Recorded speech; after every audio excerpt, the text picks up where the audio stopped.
If you're wondering, which card should I buy? Or which player to invest in? With the sports card industry booming, the kid in all of us is excited beyond compare. But it can be hard to choose what you should do next. That's where I come in. We will cover how newcomers can get into the hobby, how to buy with a budget, or having some extra cash to spend.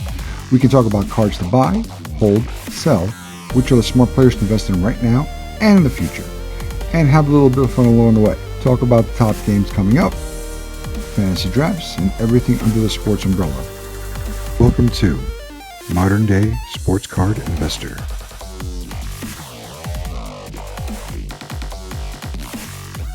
Hey guys, welcome back for another episode. My name is Voss. Today I just want to show you guys a quick update that I saw from yesterday's preseason games. Technically it's preseason, even though we're continuation of the season, but yeah, there is something impressive about one of the players in Denver Nuggets, and it's not Nikola Jokic. It is Bol Bol, the son of the late great Manute Bol. I hope I pronounced that right.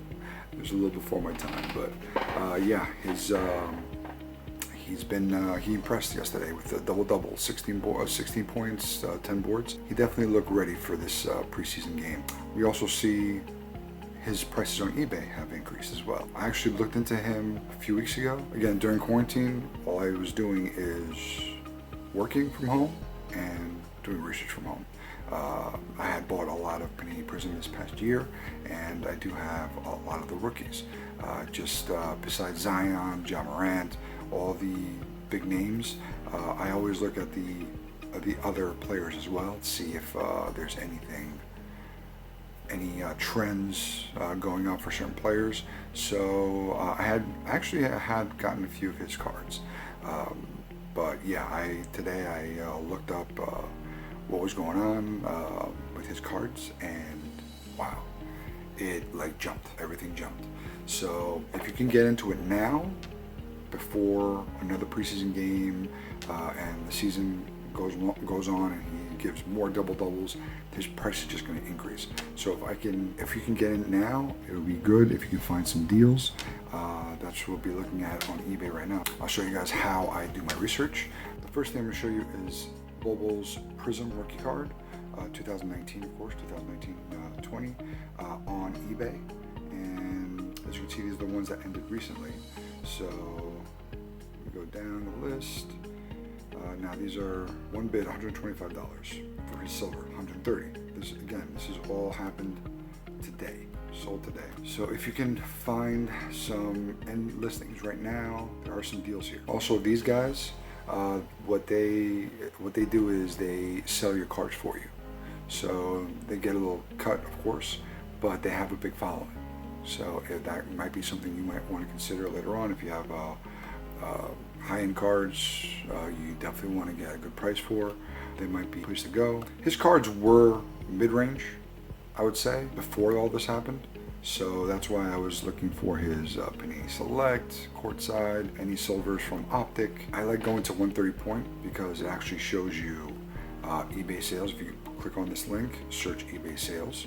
If you click on that, and you type in which card you want to look for, it actually shows you the prices. So I'll just do Bol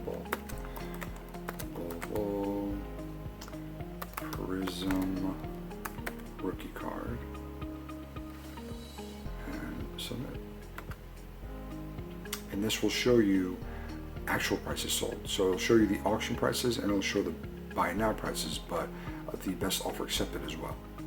So some buy it nows, it will tell you best offer accepted, actual price. Others they'll put a line through like here, and they'll show you the actual best price offered.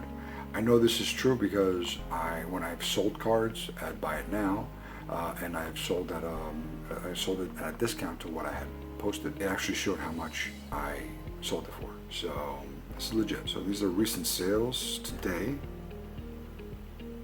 So this is a base, this is an Optic, fast break disco. I actually have a Zion Prism fast break disco, the variation, but that's actually at BGS right now. I think I'm going to post a video of my submission.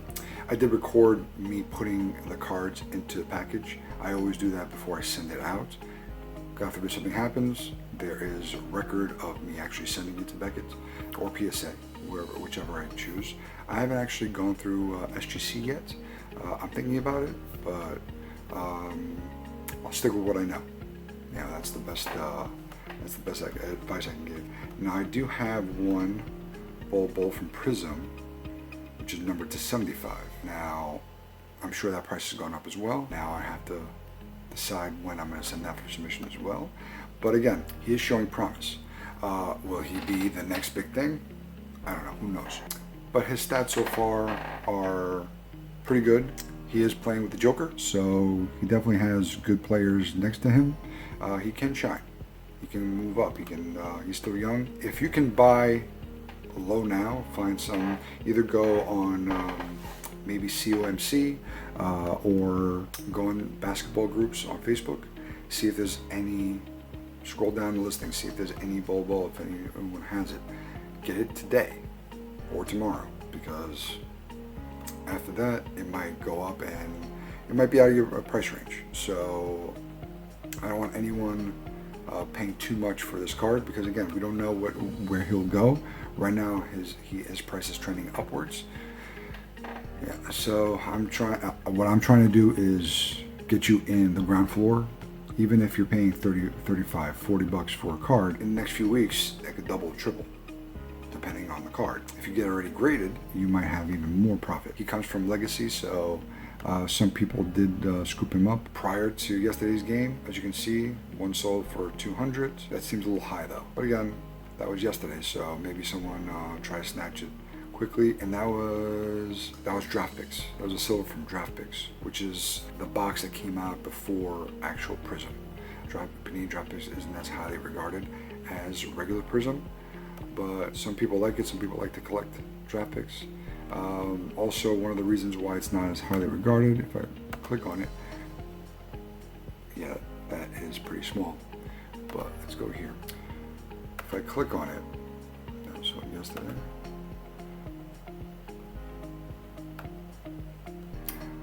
A lot of people don't collect this as much because it's in their college uniforms. So let's say the Zion Panini Draft Picks, yes, it does sell. People do collect it. They get it graded to see, where it can go price-wise. The trend is it's not as highly regarded as regular Panini Prism.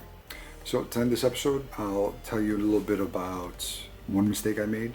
Every episode I'll give you a little snippet of mistakes I've made in the past. Rule number one, don't go cheap on penny sleeves. When I first started collecting, I didn't know the proper way to sleeve cards. If you look at my first episode, the PSA 9 Kawhi Leonard from Panini Prism, the rookie card from 2012-13, I had put in a top loader, but I didn't put in a penny sleeve because I didn't think about it. I didn't know. When I looked through my collection years later and I found that card, it wasn't a penny sleeve. It was just in the top loader. The proper way is to put it in a penny sleeve and then in the top loader, because it just protects the card better. It protects the sides, the corners, because even though in the top, if you get the correct top loader, usually for those type of cards is 35 point, but it might move around. You put it in a storage box, there's a chance to for it to get damaged. So to remain pristine as possible, what you should do is put it in a penny sleeve, put it in the top loader, put it away. Put it somewhere, if you're going to store cards, put it somewhere where it's dry, moisture gets to it. Try not to put it in garages. Try not to put it in attics where there's no heat. All right, so thank you. Enjoy the rest of your day. I'll see you soon.